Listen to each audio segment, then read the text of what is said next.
کہاں سے لائیں اتنے کنکر، ہر جانب شیطان کھڑے ہیں۔ بسم اللہ الرحمن الرحیم۔ ناظرین، میں شفیق اوان اپنے نئے ویلاگ کے ساتھ۔ ناظرین، آج کا میرا ویلاگ ایک تہلکہ ویلاگ ہے۔ جی ناظرین، تہلکہ ویلاگ اس لیے کہ آج تک ہم بخیر اڑیڑتے رہے ہیں سیاستدانوں کے، ان کے ذاتی معاملات کیا ہیں، وہ کتنے کرپشن کی انہوں نے، کس دور میں کتنا مال کمایا، نیب بھی ان کے پیچھے پڑا رہا، اور پولیس اور ایف آئی اور سب ادارے ان کے پیچھے پڑے رہے، اور ہم بھی میڈیا بھی ان کو پروب کرتا رہا۔ یہ ایک روٹین پریکٹس تھی کہ آپ نے دیکھا کہ رحمان ملک صاحب جو سابق وزیر داخلہ تھے، ان کے خلاف ایک غیر ملکی خاتون سنتھیا ریچی نے کوئی ان کے جنسی طور پہ ہراساں کرنے کا مقدمہ درج کرانے کی کوشش کی، اور وہ مقدمہ درج بھی ہو بھی گیا، اور وہ پھر عدالتی لڑائی ہوتی رہی، اور ہم نے اس کیس کو پورے میڈیا نے کس طرح اچھالا یہ آپ کے سامنے ہے۔ لیکن آج جو میں بات کرنے جا رہا ہوں، نہ وہ کسی سیاستدان کی ہے، نہ کسی فوجی کی ہے، اور نہ ہی کسی بیوروکریٹ کی ہے، بلکہ میں بات کرنے جا رہا ہوں آج ایک سول جج کی، جو جن کا تعلق ڈیرہ غازی خان سے ہے، اور ان پہ سول لائن تھانہ ڈیرہ غازی خان میں گینگ ریپ کی ایف آئی آر درج ہوئی ہے۔ سین نامی خاتون نے گینگ ریپ کی درخواست درج کی ہے۔ ہم جو ایک اپنا سیٹ پروسیجر ہے، ایس او پی ہے، اس کے مطابق میں خاتون کا پورا نام ہی لینا چاہتا۔ خاتون کا تعلق جو ہے ملتان سے ہے، اور انہوں نے کہا ہے کہ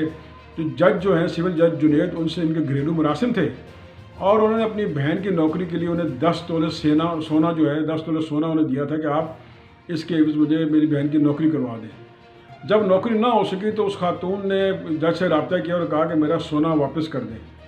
تو اس خاتون کے بقول جو ایف آئی آر پر درج ہے، جج نے اسے کہا کہ آپ ڈیرہ غازی خان آ جائیں اور آ کے سونا لے جائیں۔ اس خاتون کے بقول ایف آئی آر پہ جو درج ہے کہ وہ ڈیرہ غازی خان گئی، اور جج نے اسے زبردستی گاڑی میں بٹھا لیا اور ریسٹ ہاؤس میں لے گیا۔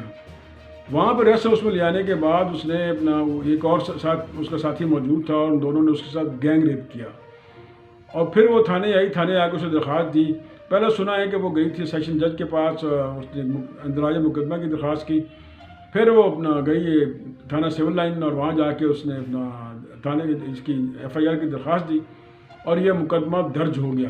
لیکن اس خاتون نے ابھی تک جو ہے وہ ملازہ جسے کہتے ہیں میڈیکل نہیں کرایا، اور ابھی تک وہ جو ہے مقدمہ درج کرنے کے بعد وہ روپوش ہے، اور جج صاحب کا بھی موبائل نمبر بند ہے، اس خاتون کا نمبر ہی بند ہے۔ میری بات ہوئی ہے اپنا جو ایس ایچ او ہے سول لائن تھانہ، ان سے ہی بات ہوئی ہے، پھر جو وہاں بار کے پریزیڈنٹ ہیں ان سے ہی بات ہوئی ہے، پھر جو پی آر او ہیں پولیس کی ان سے بھی بات ہوئی ہے، اور تمام میں نے لوگوں سے بات کرنے کے بعد یہ آپ کو بتا رہا ہوں کہ یہ ایک مقدمہ درج ہو چکا ہے۔ جی ناظرین، میرے پاس یہ ایف آئی آر موجود ہے، مقدمہ نمبر ہے 31/21، یعنی 21 سال کا 31واں مقدمہ تھانہ سول لائن۔ اور یہ جو ایس ایچ او ہیں غزال حیدر صاحب تھانہ سول لائن کے، ان سے میری بات ہوئی۔ میں نے کہا یہ آپ کے تھانے میں مقدمہ درج ہوا ہے۔ وہ جو پولیس کی ایک روایتی روش ہوتی ہے کہ نہیں ہمیں نہیں پتہ، مجھے نہیں پتہ، میں نے کہا میرے پاس ایف آئی آر موجود ہے، آپ کے تھانے کی اس میں یہ نمبر ہے ایف آئی آر کا۔ انہوں نے کہا کہ پی آر او سے بات کریں، پی آر او بہتر جانتے ہیں۔ تو پھر میں نے جو محمد سمیع اللہ ہیں P R O D P O Dera Ghazi Khan میں نے انہیں فون کیا۔ میں نے کہا یہ اس مقدمے کے درج ہونے کی میرے پاس ایک خبر ہے، اس کے بارے میں کیا کہتے ہیں؟ انہوں نے کہا یہ مقدمہ درج ہوا ہے، اور افسران بالا سے مشورے کے بعد اور تمام تر جو ایس او پیز ہیں اس پہ عمل کرنے کے بعد یہ پرچہ درج ہوا ہے۔ لیکن انہوں نے کہا ابھی تک جو خاتون ہیں وہ اپنا میڈیکل ملازے کے لیے نہیں آئی۔ ہم ان سے رابطہ کر رہے ہیں، انہیں تلاش کرنے کی کوشش کر رہے ہیں، لیکن ابھی تک ان سے رابطہ نہیں ہو سکا۔ میں نے کہا یہ کیسے ممکن ہے؟ ان کا نمبر آپ کے پاس ہے، اور سب کچھ باقی ایڈریس ہر چیز وہ دے کی گئی ہیں، اور ایف آئی آر میں اس کا نام، اس کا پتہ، ہر چیز درج ہے۔ یہ کیسے ممکن ہے کہ آپ سے اس کا رابطہ نہ ہو؟ تو ناظرین وہ خاتون جو ہے وہ مسٹیریسلی غائب ہو گئی ہیں، جبکہ جج صاحب کا نمبر بن جا رہا ہے، اور ابھی تک اس میں پولیس نے مزید کوئی کارروائی نہیں کی۔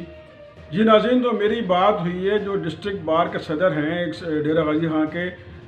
عظمت اسلام صاحب، وہ کہتے ہیں کہ ان کے پاس بھی اتنی معلومات ہیں جتنی ایف آئی آر میں ہے، اور ابھی تک ان کا اس سلسلے میں نہ پولیس سے رابطہ ہوا ہے، نہ جوڈیشری میں سے رابطہ ہوا ہے۔ لیکن انہوں نے اپنا موقف دینے سے انکار کر دیا کہ کل ہمارا بار کا اجلاس ہے، کل ڈی جی خان بار کا اجلاس ہے اس موضوع پہ، اور وہ اپنی بار سے کوئی اعتماد لینے کے بعد اس پہ کوئی موقف دیں گے کہ ان کا آئندہ عمل کیا ہوگا۔ انہوں نے کہا ہم اس ایف آئی آر پہ اس کے پیچھے کیا کہانی ہے، کیا قصہ ہے، اس پہ ہم کل بار کا اجلاس بلا کے اس میں ہم بتائیں گے کہ ہمارا آئندہ عمل کیا ہوگا۔ اور انہوں نے یہی بتایا کہ غالباً صلح کی کوششیں ہو رہی تھیں، رات تک صلح کی کوششیں ہو رہی تھیں، لیکن صبح یہ ایف آئی آر دے دی گئی۔ تو میری جو بات ہوئی ہے محمد سمیع اللہ جو ڈی پی او کے پی آر او ہیں، انہوں نے بھی کہا کہ میں نے کہا کہ سنا ہے کہ صلح کی کوششیں ہو رہی ہیں۔ انہوں نے کہا یہ ایسی خبریں ہیں لیکن میں ڈی پی او کی اجازت کے بغیر آپ کو پوری معلومات نہیں دے سکتا۔ میں نے بار بار جو خاتون ہیں وسین ان کے نمبر پہ فون کیا، لیکن ان کا نمبر بند جا رہا ہے۔ میری جو مقامی صحافیوں سے بات ہوئی، وہ صحافی یہی بتاتے ہیں کہ یہ جو ایف آئی آر کی معلومات ہیں وہی ان کے پاس ہیں، نہ ڈی پی او سے بات کرنے کو تیار ہے، نہ کوئی جوڈیشری سے بندہ کوئی بات کرنے کو تیار ہے، نہ ایس ایچ او، نہ کوئی اور بات کرنے کو تیار ہے، بلکہ انہوں نے یہ بھی کہا کہ صدر بار بھی اس موضوع پہ بات کرنے کو تیار نہیں ہے۔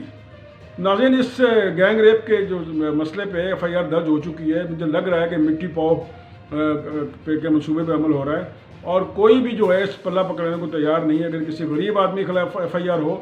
تو وہاں طوفان بچ جاتا ہے، اور یہ ایف آئی آر رجسٹرڈ ہے، یہ باقاعدہ قانون ضابطے کے تحت رجسٹرڈ ہوئی ہے، اور ایک اگر جج صاحب اس میں ملوث نہیں ہے تو ان کو بچ جانا چاہیے، لیکن اگر جج صاحب ملوث ہیں تو قانون کو اپنے جو ہے لاعمل اپنے مطابق جو قانون جو مطابق کارروائی کرنی چاہیے۔ لیکن اب تک تو یہ اس کیس پہ مٹی پاؤ کی پالیسی چل رہی ہے، اور کوشش ہو رہی ہے کہ کس طرح اس کیس کو دبا دیا جائے۔ مقامی صحافیوں سے میں نے بات کی، میں نے کہا معاملہ کیا ہے؟ وہ کہتے ہیں کل تک ان کی خاتون سے ان سے بات ہوئی تھی، انہوں نے کہا یہ ایسے ہی ہوا ہے، اور مجھے وہ ریسٹ ہاؤس لے گئے۔ اس صحافی کا کہنا ہے کہ ان کا گھر ریسٹ ہاؤس سے 200 میٹر دور ہے، اور خاتون نے رات 2 بجے 15 پہ کال بھی کی تھی کہ ان سے کچھ لوگوں کو خطرہ ہے، کچھ لوگ اس سے زیادتی کرنا چاہتے ہیں۔ تو اس صحافی نے کہا کہ میں نے اس سے پوچھا کہ آپ نے 15 پہ کال کی تھی تو کیا بنا؟ انہوں نے کہا میں نے 15 پہ کال کی تھی، لیکن وہ یہ لوگ نہیں تھے۔ اس صحافی کا کہنا ہے کہ اب اس خاتون پہ دباؤ ہے، جب ایف آئی آر ہو گئی، ساری چیزیں ہو گئی، اور وہ ملاحظہ کرانے کو، میڈیکل کرانے کو بھی تیار نہیں ہے۔ تو ناظرین، ہمیشہ جو ایسے کیسوں میں ہوتا ہے کہ خاتون پر دباؤ ڈال کے ان سے یہ کیس وڈرا کر لیا جاتا ہے، اور اس کیس میں بھی ایسے ہی لگ رہا ہے۔ اب اس کیس میں جو ہے اگر خاتون پیچھے ہٹ جاتی ہے تو اس کیس کے پلے کچھ نہیں رہے گا، لیکن جو ہیومن رائٹس کی تنظیمیں ہیں، میری 2 ہیومن رائٹس کی تنظیموں سے بات ہوئی ہے، وہ کہتے ہیں کہ اس کا ہم کیس کو اٹھائیں گے، بشرطیہ کہ جو خاتون ہے جس کے ساتھ گینگ ریپ ہوا ہے وہ اپنے کیس پہ کھڑی رہے۔ اگر وہی پہ بیٹھ جاتی ہے تو ہمارے لیے آئندہ آگے کی جو قانونی کارروائی ہے وہ مسئلہ بن جائے گی۔ اب سب کچھ ڈیپینڈ کرتا ہے اس خاتون پہ،